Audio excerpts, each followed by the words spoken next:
Fire, there have been fires that have been raging through all of Southern California. It has completely taken over many areas that are inhabited. People are evacuating their houses, and the homeless are going ahead and stealing everything inside of them. Complete neighborhoods have been razed to the ground by these blazes that are completely out of control. What is this coming to tell us? What's the meaning? Why Dafka in California? So I just want to tell you one quick, incredible idea. As we all know, fire is something that is seen as completely destructive. It is nuclear energy, lightning, volcanoes, and other destructive capabilities of absolute destruction, as we see happening right now in front of our eyes. But if you take it to the other contrast, we all know that one cannot live without fire. That nuclear energy, which could be negative, is incredibly positive. The nuclear energy of the sun, which keeps us alive on a daily basis. The photosynthesis, which is distributed to all the plants. The heat that is given to our incredible planet. And if we would be a little bit closer to the sun, we would burn up at the stake. If we would be a few inches farther away from the sun, the whole entire planet would freeze over. We would have no water in order to sustain life, as we are familiar with the other planets. The North Pole and the South Pole, which are a little bit off with a few degrees, automatically it's not a place which is that is livable, that you're able to survive there. Fire is necessary to cook our food, to bake our food in order to keep us alive. So here we have it. Fire has the properties of absolute destruction, and it also has the property of construction, of being able to survive and being able to destroy. This is actually seen in the bracha that we say in Nachem, by the destruction of the Beit HaMikdash. It says, Ki ata Hashem be'et yisata, Hashem, you destroyed the Beit HaMikdash. Today is Asar B'Tevet. And Hashem, you destroyed the Beit HaMikdash with fire. Not only is it going to be rebuilt, but it's going to be rebuilt exactly with the same property that you ended up destroying it. The element of fire, which is destructive, that will be the fire that will actually be the one that puts it together again, that takes the pitch, that heats it up, that puts the metal together, that you're able to do it only with the power of fire. So yes, again, as the Gemara Brachot Daf Lamed Aleph says, She'atid lavo hatzadikim behalchim be'esh ke'adam shebehalach bechama mipnei yatzina v'yarev alav. That the same tzadikim which are enjoying the sun are going to be very painful for the ones who are not tzaddikim, for the other ones on the other side. Or the Gemara Nedarim that says, how is it going to look like in Olam Haba? Kadosh Baruch Hu motzi chama min artika. Kadosh Baruch Hu takes out a burning sun out of its place. The tzaddikim enjoy it. They receive refuah from it. They receive medical help from it. It's a place of sustenance. It helps them out,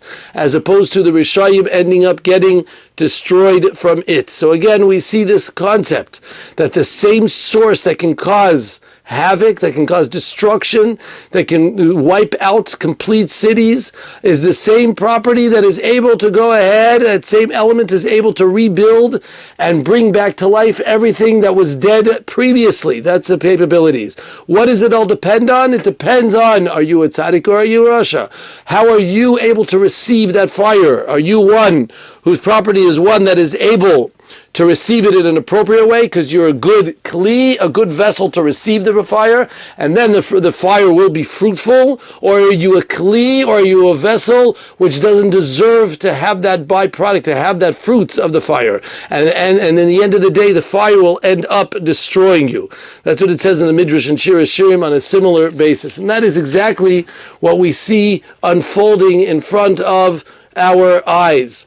As we all know, the Yetzer Hara is similar to the idea of the fire. When the Sanhedrin caught the Yetzer Hara, when the Sanhedrin, the Anshe Knesset Gedolah from 2,400 years ago, they trapped the Yetzer Hara for burning desire, for a lust, for arayot. It appeared to them as a fiery ball.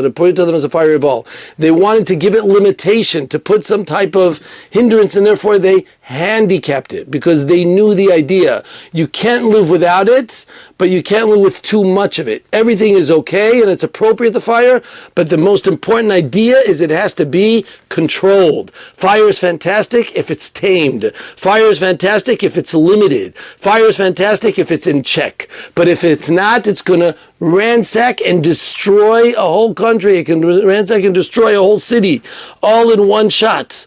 And that is the idea that we're so familiar with, that democracy, capitalism, was something very welcomed by the Jewish people. It's something that we take all its pleasantries and we are very fond of what democracy has to offer. We've been surrounded by tyrants, we've been surrounded by dictators, we've been surrounded by communism, and we were also happy and willing to, with open arms, to be makabel, to receive what we call democracy. The problem is that when we take this ism, when we take one of these capitalistic ideas and we take it to the extreme, we take it to over the cliff. Because when people take the idea of freedom and they go to an overextent, they end up being surrounded by what? By the ta'avot ha'esh, by the esh of all their ta'avot, of their desires, of having no limitations to my own personal needs, being extremely hedonistic. The idea of being able to say whatever I want to say with having no holds barred, with having no limitations.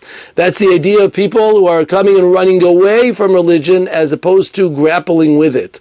All we decide in our religion is, yes, it's all good, but it always has to be in check, in order. It has to be in control. If not, then you end up taking and rampaging completely everywhere. It takes over your life. You end up being destroyed by the fire of ta'avot that are surrounding you. And that is unfortunately what we see, the difference between, so to speak, the left side and the right side. The right side tries to take democracy and puts it in check, as opposed to the left side a little bit just goes and takes it and goes over the edge. There should be no limits. Let everything go. Don't have any type of limitations at all. It's no coincidence that California, when you look at a map, is on the left side of the country. Florida, which is a lot more of a red country, seems to be all the way to the other extreme, to the right. And therefore, Kadosh Baruch Hu sometimes sends us our signs, and he sends a rampaging fire inside of the streets of California in order to remind us, yes, you are chasing after your desires, you're chasing after your ta'avot. I don't think anywhere bigger than America is. I think California is the leader of all the 50 states. And if you're going at and chasing it to an over and extreme, remember, fire is good, it's necessary, but don't let it raise all your houses to the ground. Don't let it burn everything down that exists. Leave the fire and keep it in check. Leave it underneath the pots. Put it in the oven so you can enjoy it.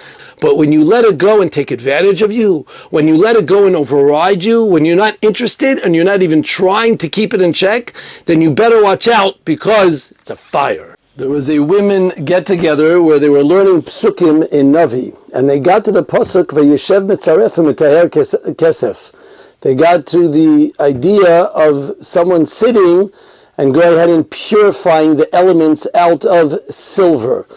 Ma mitaher and halchu l'tzar, so they didn't know what it's actually being mitaher. What does it mean? The meaning behind it. V'yeshev mitzaref v'mitaher kesef. So they went to a silversmith to speak to him, and he took out a piece of silver and he started burning it on a hot cauldron fire in order to remove all its elements. So then they understood what it means, umetaher kesef, that he purifies it with fire, that Hashem gives a fire in order to purify it. But what does it mean, vayeshev mitzaref, that it sits and he's mitzaref? So then they continued to ask him, how do you know when to stop burning it so you don't destroy this piece of silver? And which he responded, what? That's easy. You do it until you could see your reflection of yourself inside of the piece of the silver.